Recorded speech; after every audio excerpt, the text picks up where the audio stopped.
नमस्कार दोस्तों, आपका स्वागत है अपने यूट्यूब चैनल वृष्टि स्टार इंस्टीट्यूट में। मैं हूं संदीप। आज हम आपको हिस्ट्री स्टार्ट करने वाले हैं और इतिहास पढ़ाने वाले हैं, मतलब इतिहास स्टार्ट करने वाले हैं। ये हमारा हिस्ट्री जो होगा, ये जीएस का पोर्शन है और प्लस में आपको कोई भी कॉम्पिटिटिव वनडे एग्ज़ाम के लिए बहुत ही पावरफुल साबित होएगा। इसमें आपको हम चैप्टर वाइज आपको हर एक चैप्टर टू चैप्टर हम आपको पढ़ाते रहेंगे और डेली वीडियो अपलोड करते रहेंगे और आपको ये डेली टू डेली मिलता रहेगा, जिसमें आपको रेलवे एनटीपीसी को देखते हुए ज़्यादा मैं चलूँगा। और ये इतिहास तो किसी भी कॉम्पिटिटिव एग्ज़ाम के लिए मतलब कि बहुत पावरफुल और बेनिफिट साबित होगा। इसमें से आपको ये खासकर एनटीपीसी और रेलवे ग्रुप डी, दो चीज़ के लिए बहुत ही इंपॉर्टेंट है, ठीक है ना। और अब इसको हम बहुत बेसिक से और आसान से समझते हुए चलेंगे, ठीक है। चलो ठीक है, आगे हम स्टार्ट करते हैं। देखो, सबसे पहले तो हमें समझना है कि इतिहास इतिहास इतिहास के जनक किसको कहा जाता है, ठीक है।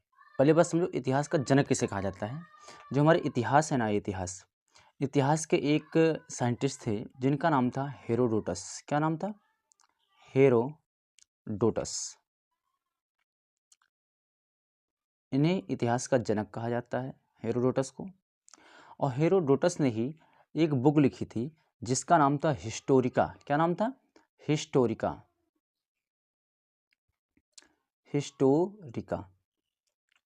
क्या नाम था? हिस्टोरिका नाम था। मतलब जो इतिहास है, इतिहास के जनक हम हेरोडोटस को मानते हैं। और हेरोडोटस ने ही एक किताब लिखी थी जिसका नाम था हिस्टोरिका। क्या नाम है? हिस्टोरिका नाम है, ठीक है ना। क्या नाम है? हिस्टोरिका नाम है। और इन्हें इतिहास का जनक कहा जाता है।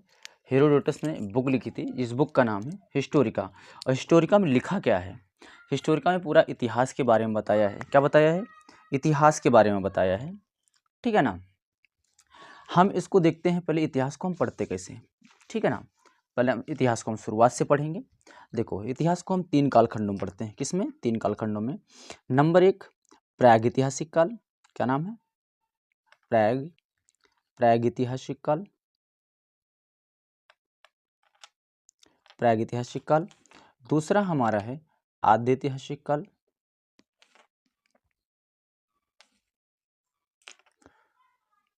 आद्यैतिहासिक काल।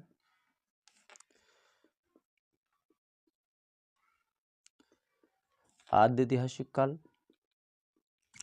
और तीसरा हमारा है ऐतिहासिक काल। क्या नाम है तीसरे का? तीसरा का नाम है ऐतिहासिक काल।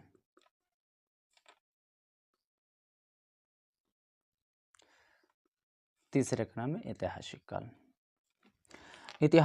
जो हमारा ऐतिहासिक काल है, ऐतिहासिक काल को इंग्लिश में बोलते हैं प्री हिस्टोरिक पीरियड। क्या बोलते हैं? Pre historic period. Pre historic period.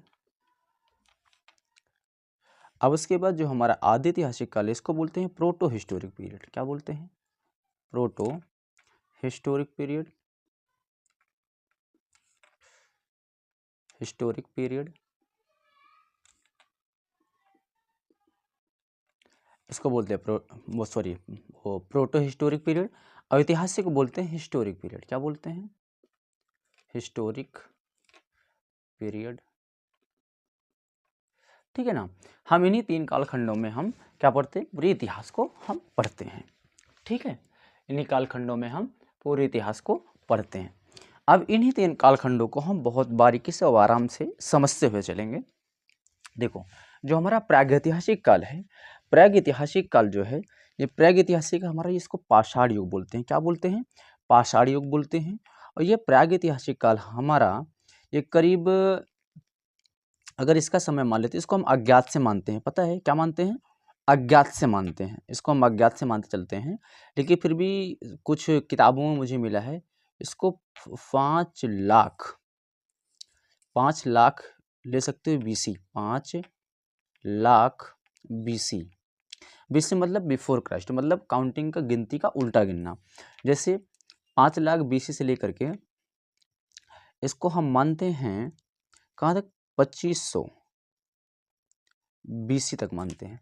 अब ये 5 लाख से लेके 2500 BC क्या है, इसको समझ सकते हैं। जैसे कि देखो, अगर आपको पता हो हमारा 1 यहाँ से इसको हम समझ लेते हैं BC, इसको हम समझते हैं AD। क्या समझते हैं, AD। अब BC का मतलब ये होता है काउंटिंग का उल्टी गिनती गिनना। जैसे मान लीजिए हम एक मान लेते हैं 10, 10 फिर 9 फिर 8 फिर 7 फिर 6 फिर 5 फिर 4 फिर 3 फिर 2 फिर 1, ये हमारा यहाँ तक आता है, ठीक है ना। ये हमारा BC है। और उसके बाद AD का मतलब ये होता है यहीं से 1 2 3 4 5 6 7 8 9 10, मतलब गिनती 10 11 12 15, ऐसे गिनती को हम सीधा गिनना समझते हैं। तो हमारा जो 5 लाख साल है, ये 5 लाख साल पहले से लेकर के 2500 BC तक हम इसको मानते हैं। BC का मतलब होता है बिफोर क्राइस्ट, AD का मतलब होता है एनो डोमिनी, BC का मतलब होता है हिंदी में ईसा पूर्व, AD का मतलब होता है SB। ठीक है, ये समझना।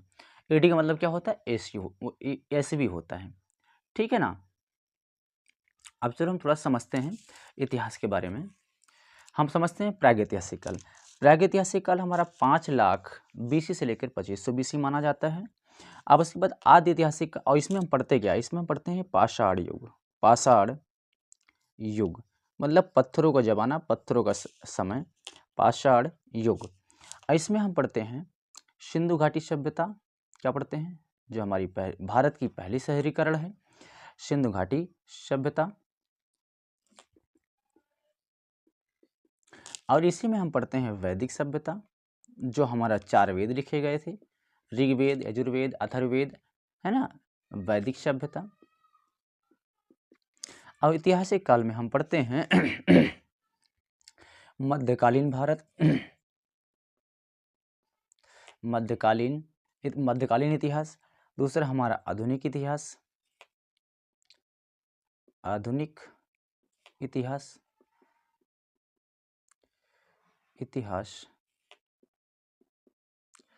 तीसरा पढ़ते हैं हमारा समकालीन इतिहास। क्या पढ़ते हैं, समकालीन इतिहास, मध्यकालीन इतिहास। जो हमारा मध्यकालीन इतिहास होता है, इसका समय क्या होता है, इसका समय होता है 712 AD से लेकर के ये जाता है हमारा 1707 AD तक। मतलब हम सीधी गिनती की बात कर रहे हैं, AD मतलब SB। अब आधुनिक इतिहास हमारा चलता है सॉरी 1707 AD से लेकर के 1947 AD तक, मतलब भारत की आज़ादी तक। समकालीन भारत हमारा चलता है 1947 AD से 1947 से लेके आज तक, मतलब आज तक का जो इतिहास है वो हम पढ़ते हैं, समझ रहे हो ना।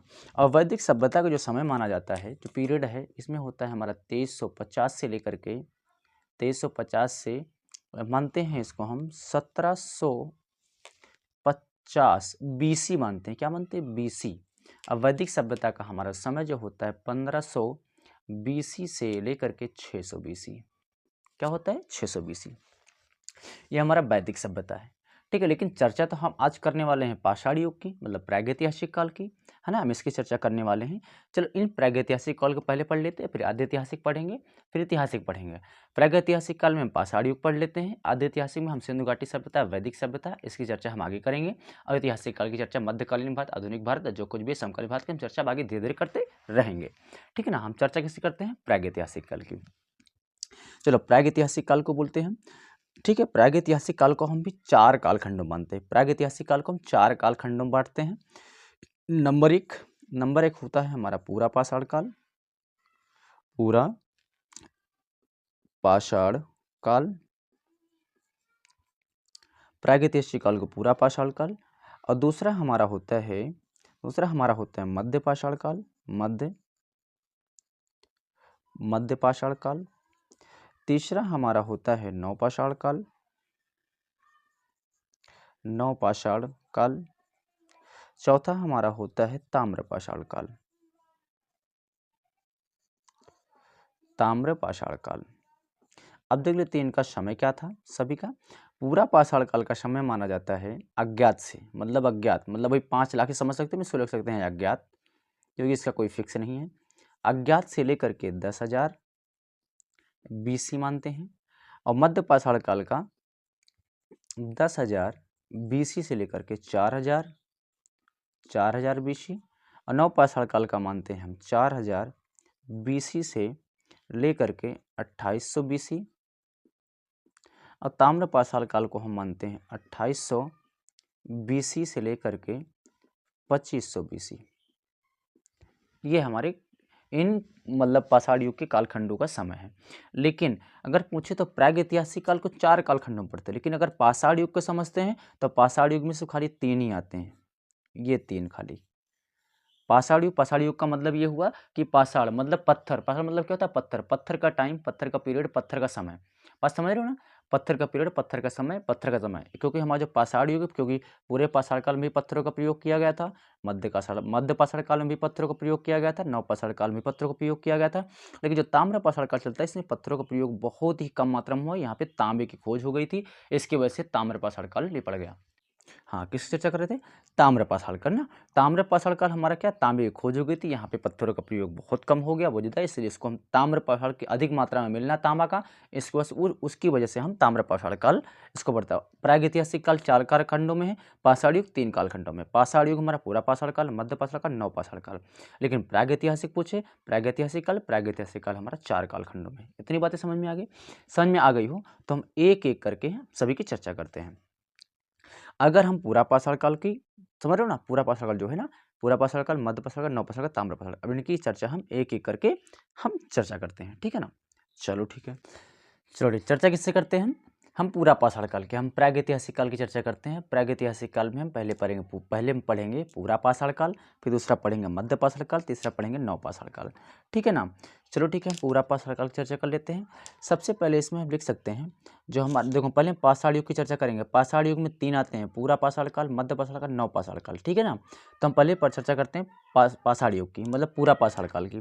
पूरा पाषाण काल हमारा समय क्या माना जाता है, अज्ञात से लेकर 10,000 BC तक माना जाता है। तो पूरा पाषाण काल जो होता है ना, पूरा पाषाण काल सबसे पहले अध्ययन किसने किया था, लिख सकते हैं इसमें हम, सबसे पहले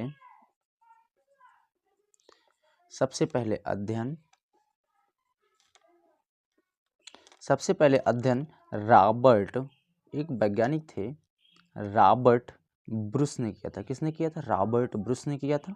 ये कब किया था, 1863 AD में किया था, 1863 ईस्वी में किया था। और दूसरी बात इसमें लिख सकते हैं, जो पूरा पाषाण काल था ये पत्थरों का युग था। क्या लिख सकते हैं, पत्थरों का युग, ठीक है।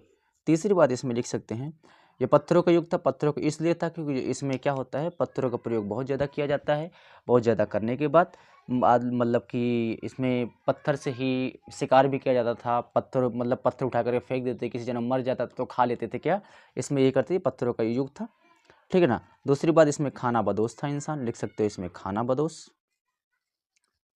खाना बदोश का मतलब ये हुआ कि कहीं पर भी इंसान बस गया, कहीं पे जो कुछ मिल गया खा लिया, जहाँ पाया ये चलता फिरता हुआ रहता था। क्या रहता था, इसका कोई ठिकाना नहीं था, आज यहाँ खा लिया, कल वहाँ खा लिया, परसों वहाँ खा लिया, जो कुछ मिल गया खा करके इसको पेट भरने से मतलब था, और किसी से कोई मतलब नहीं था। ये पूरा पाषाण काल में आदि मानव था। क्या इसको हम आदि मानव तो कहेंगे ना, आदि मानव, ठीक है। आगे नेक्स्ट इसमें हम लिख सकते हैं, शिकार करने का बिल्कुल भी ज्ञान नहीं था। शिकार करने का बिल्कुल भी ज्ञान इनको नहीं था। शिकार का अल्प ज्ञान, शिकार का अल्प ज्ञान।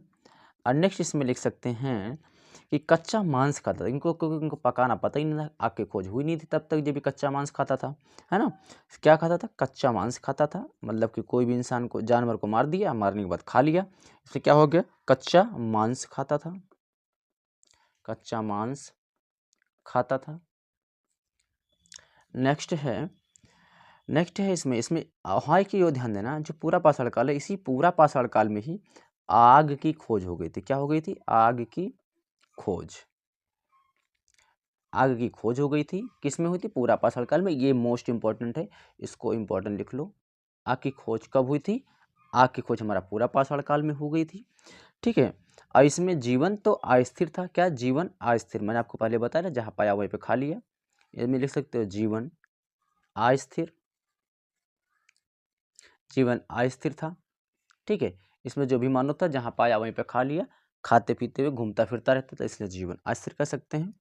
ठीक है, और इसको हम पूरा पाषाण काल को हम पाषाण युग भी बोलते हैं। क्या बोलते हैं? पाषाण युग। पाषाण युग इसलिए बोलते हैं कि ये पत्थर का टाइम था, पत्थर का टाइम था, पाषाण युग भी कहा जाता है, पाषाण युग भी कहा जाता है। ओके, ठीक है ना। अब इसमें एक चीज बहुत इंपॉर्टेंट चीज हो गई थी, इसी पाषाण युग में चित्रकारी की शुरुआत हो गई थी। क्या हो गई थी? मोस्ट इंपॉर्टेंट, चित्रकारी की शुरुआत क्या हो गई थी? शुरुआत हो गई थी, चित्रकारी की शुरुआत हो गई थी। अब ये चित्रकारी की जो शुरुआत हुई थी ये कहाँ पर हुई थी, ये समझना है। चित्रकारी की शुरुआत एक भीमबेटका नाम की गुफा है। क्या है? भीमबेटका, भीमबेटका नाम की जो गुफा है, जो गुफा है ना वो क्या कहते हैं कि मतलब कि वो विंध्य पर्वतमाला है, विंध्य पर्वतमाला के चारों तरफ से घिरी हुई थी। जो भीमबेटका गुफा है ये चारों तरफ से ही विंध्य पर्वतमाला से वह घिरी हुई थी, बीच बीच में थी भीमबेटका गुफा, भीमबेटका की गुफा। अब ये भीमबेटका गुफा है कहाँ? भीमबेटका गुफा है रायसेन जिला, रायसेन जिला एमपी में पड़ता है। कहाँ पड़ता है? एमपी मतलब मध्य प्रदेश में पड़ता है। और जो ये हमारा भीमबेटका गुफा है इसको अध्ययन किसने किया था? अध्ययन किया था जिनका नाम है विष्णु श्रीधर वाकाड़कर। क्या नाम है? लिख सकते हो विष्णु श्रीधर वाकाड़कर। क्या लिख सकते हो? वाकाड़कर। ठीक है, किसने अध्ययन किया था? अध्ययन किया था विष्णु श्रीधर वाकाड़कर ने किया था। और कब किया था? इन्होंने किया था वो 1957 से 58 के बीच में, एडी मतलब एसबी। ठीक है, इतनी बात समझ में आई। और जो ये भीमबेटका गुफा थी, जो चित्रकारी की गई थी, चित्रकारी में ज़्यादातर किस रंगों का प्रयोग किया गया था? ज़्यादातर रंगों का प्रयोग किया गया था लाल और हरा। क्या? लाल और हरा रंगों का प्रयोग किया गया था। ठीक है ना। और मैंने आपको बताया ही कि जो हमारी भीमबेटका गुफा है ये विंध्य पर्वतमाला के चारों तरफ से घिरी हुई थी। मान लीजिए ये गुफा है, इसके बगल ही हमारा विंध्य पर्वतमाला है, तो इसके अंदर ये चारों तरफ से घिरी हुई, ये बीच में एक गुफा है। इतनी बात समझ में आ गई। ये हमारी चारों तरफ से विंध्य पर्वतमाला के चारों तरफ से घिरी हुई थी। और इसे महाभारत कालीन गुफाएं भी कहा जाता है। किसको? भीमबेटका की गुफा को महाभारत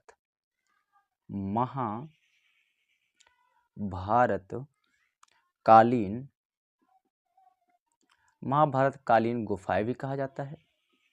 किसे कहा जाता है? भीमबेटका गुफा को महाभारत कालीन गुफाएं भी कहा जाता है।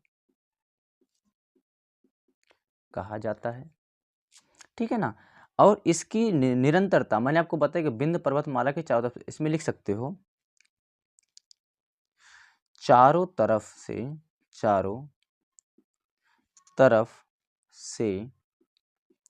विंध्य पर्वत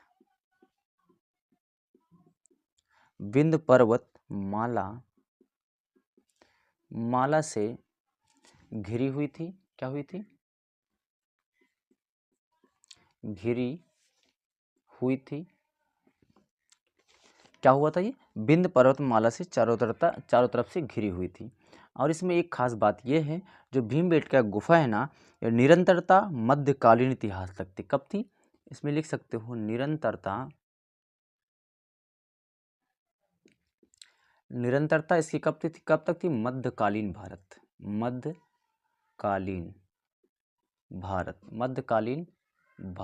मध्यकालीन इतिहास, भारत नहीं, मध्यकालीन इतिहास तक बनी थी। अब ये मध्यकालीन इतिहास क्या है? मध्यकालीन हमारा जो 712 एडी तक, बात समझ, 712 एडी तक ये बीसी से चल रहा है। कहाँ पे?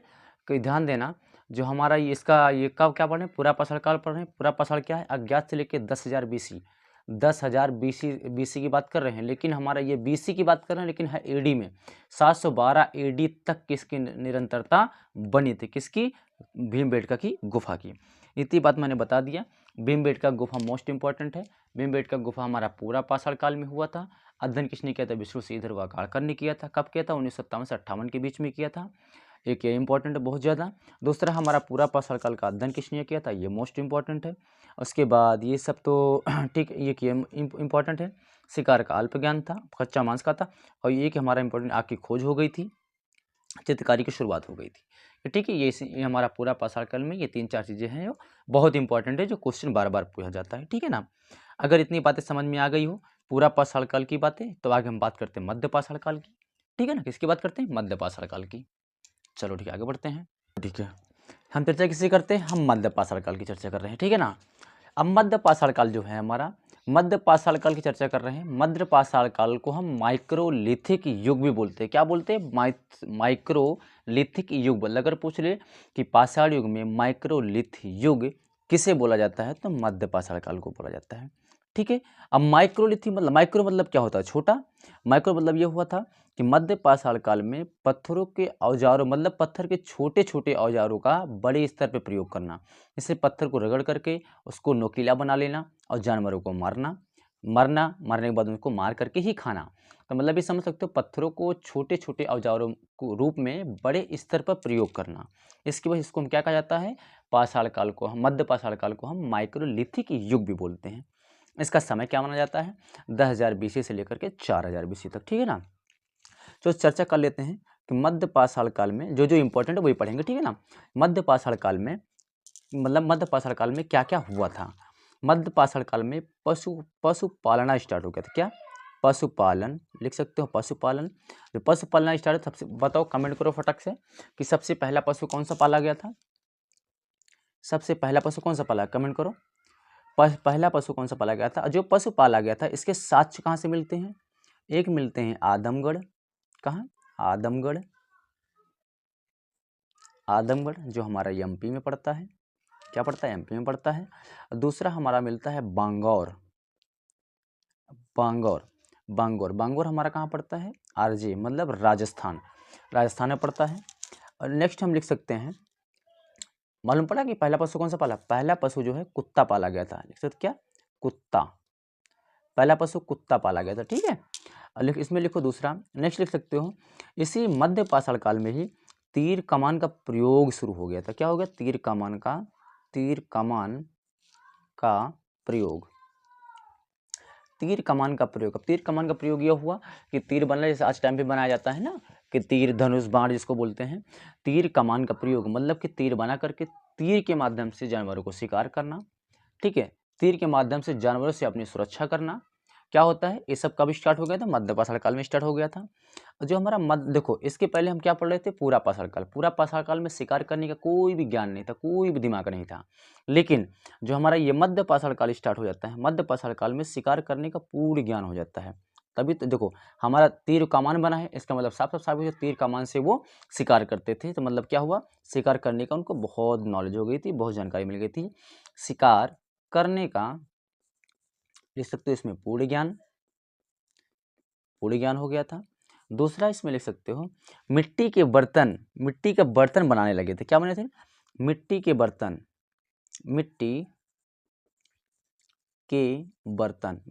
का मतलब क्या है? मनका। पहले क्या बनाया गया था? मनका, मतलब मटका होता नहीं, मटका बनाया गया था। इसके साक्ष्य कहाँ से मिलते हैं? लिख सकते हो इसके साक्ष्य जो मिलते हैं, वो साक्ष्य मिलते हैं प्रयागराज से। कहाँ से? प्रयागराज यूपी। कहाँ से मिलते हैं? प्रयागराज यूपी से मिलते हैं। ठीक है ना।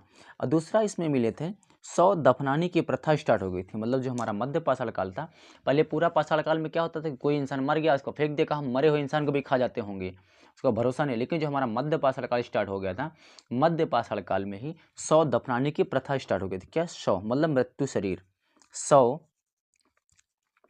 दफनाने की प्रथा। और ये साक्ष्य कहाँ से मिलते हैं? साक्ष्य मिलते हैं लेखिया। कहाँ से मिलता है? लेखिया कहाँ पड़ता है? हमारा मिर्जापुर यूपी में पड़ता है। कहाँ पड़ता है? मिर्जापुर यूपी में। जो हमारा लेखिया था, लेखिया में 17 नर कंकाल मिले थे। कितने मिले थे? 17 नर कंकाल। मतलब जो समाधि थी, जो समाधि को खोदा गया था, उसमें 17 नर कंकाल मिले थे। और इसी में इसको जो मतलब 100 दफना दिए थे एक साथ में ना, तो इसी में क्या हो जाता है, इसमें अंत्येष्टि संस्कार, इसको लिख सकते हो अंत्येष्टि, अंत्येष्टि संस्कार, अंत्येष्टि, अंत्येष्टि, अंत्येष्टि संस्कार। 100 दफनाने की प्रथा क्या बोलते हैं, अंत्येष्टि संस्कार, ठीक है ना।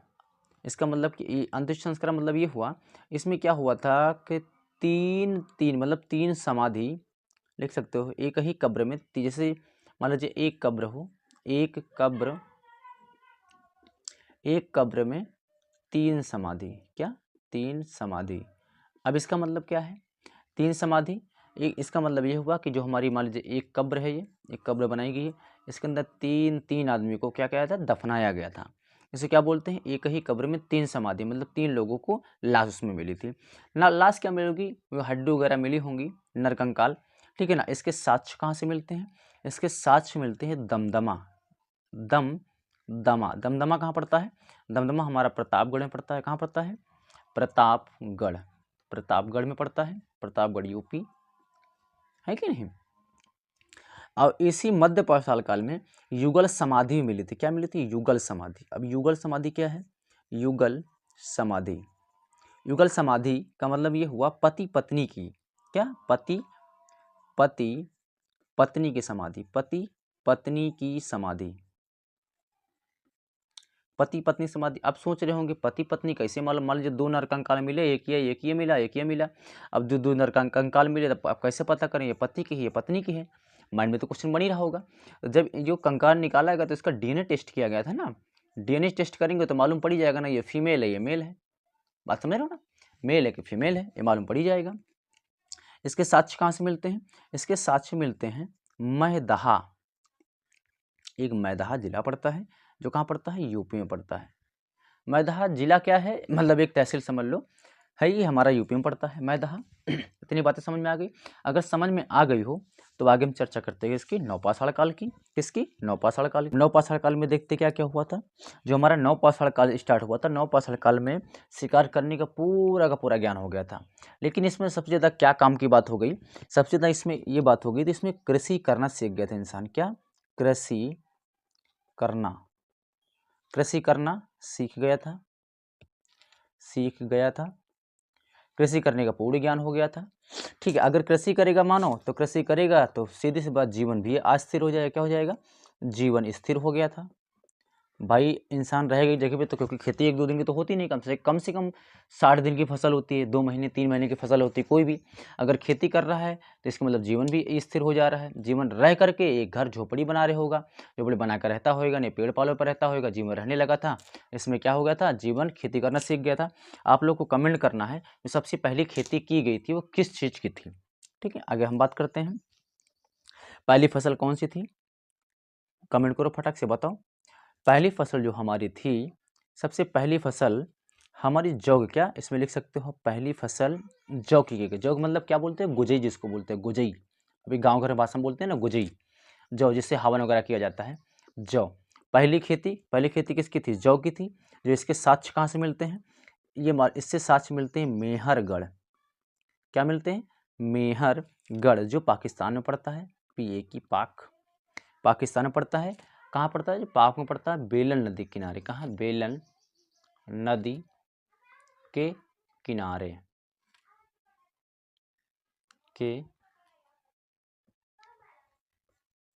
बेलन नदी के किनारे। सबसे इम्पोर्टेंट क्वेश्चन है ये कि सबसे पहले खेती किसकी होगी, तो जौ की हो गई थी, जीवन स्थिर हो गया था। दूसरा, इसमें पूजा किया जाने लगा था, पूजा करने लगे थे। पूजा किसी किसी करते थे, पूजा करते थे बैल की पूजा, भगवान की पूजा करते, भगवान की पूजा करते थे। धरती माँ की पूजा करते थे। ये लोग क्या पूजा करना सीख गया, धरती माँ की पूजा। और दूसरा इसमें लिख सकते हो कि इसमें एक काम और अच्छा हो गया था, पहिया का आविष्कार हो गया था। क्या हो गया था, पहिया का आविष्कार पहिए का आविष्कार हो गया था। बात समझ रहे हो? किसमें क्या होता है, नवपाषाण काल में पहिए का आविष्कार। मतलब नवपाषाण काल में 2 क्वेश्चन इंपॉर्टेंट है, पहिए का आविष्कार और कृषि करना सीख गया था। पहली खेती किसकी की गई थी, जौ की गई थी, जो इसके साक्ष्य कहाँ मिलते हैं, मेहरगढ़ पाकिस्तान में मिलते हैं, वो भी बेलन नदी के किनारे। अब कुछ थोड़ा सा हम चर्चा कर लेते हैं नवपाषाण काल के प्रमुख स्थल, मतलब कौन कौन से स्थल हैं जो नवपाषाण काल के समय में थे। ठीक है ना, इसमें लिख सकते हो नवपाषाण काल, नवपाषाण काल के प्रमुख स्थल। नंबर 1 बेलन घाटी, वेलन घाटी यूपी। दूसरा हमारा सोन घाटी है। सोन घाटी कहाँ पड़ता है, सोन घाटी हमारा एमपी में पड़ता है। कहाँ पड़ता है, एमपी। बोले कि सोन घाटी जो है, सोन घाटी कहाँ का साक्ष्य है, मतलब सोन घाटी जो है ना किससे किससे संबंधित है, सोन घाटी हमारा नवपाषाण काल से संबंधित है। किससे, दूसरा हमारा मिलता है सिंह भूमि,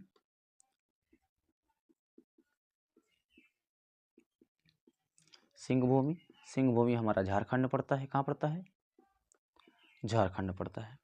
इतनी बात समझ में आ गई। अगर समझ में आ गई हो तो हम इसी में थोड़ा चर्चा कर लेते हैं, किसकी, ताम्रपाषाण काल की। ताम्रपाषाण काल, ठीक है। ताम्रपाषाण का समय क्या माना जाता है, 2800 BC। ये कोई जो लिख रहा हूँ एग्जैक्ट डेटा नहीं है, ठीक है ना, सब लगभग लगभग में है। मतलब जो सन लिख रहा हूँ, ईयर लिख रहा हूँ, ये एग्जैक्ट डेटा नहीं है। खाली सा समय माना जाता है, ठीक है, लगभग लगभग में ये भी माना जाता है, क्योंकि ये हमारा AI गूगल का डेटा है, कुछ किताबों का डेटा है, कुछ टीचर का डेटा है जो इसमें लिखा हुआ है। बस समझ रहे हो क्या माना जाता है, ताम्रपाषाण काल का 2800 BC से लेकर के मतलब 2500 BC में 2500 BC माना जाता है। इसमें जो इम्पोर्टेंट हो गया था, इसमें हो गया था अधिक मात्रा में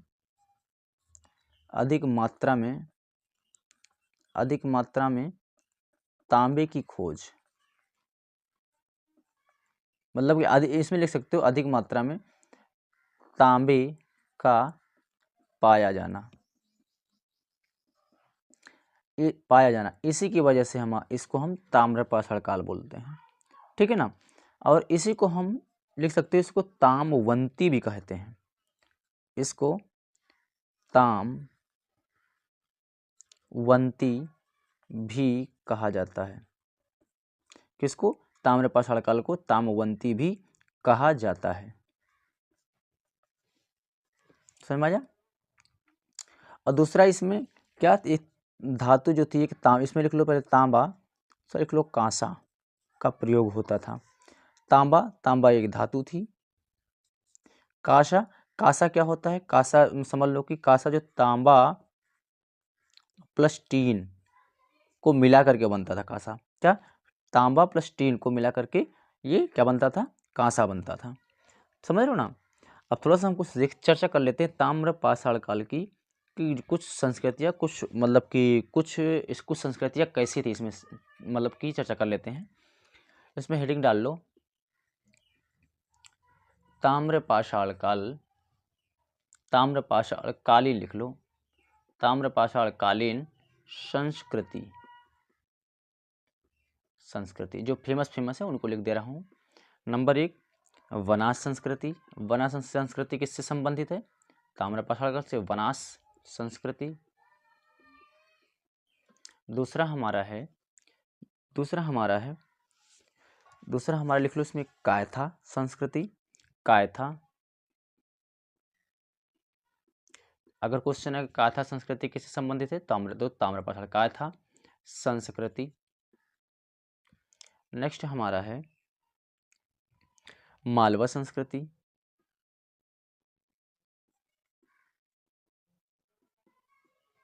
मालवा संस्कृति, ठीक है ना। जो हमारा बनास संस्कृति है, बनास संस्कृति हमारा पड़ता है राजस्थान में। कहाँ पड़ता है, राजस्थान में।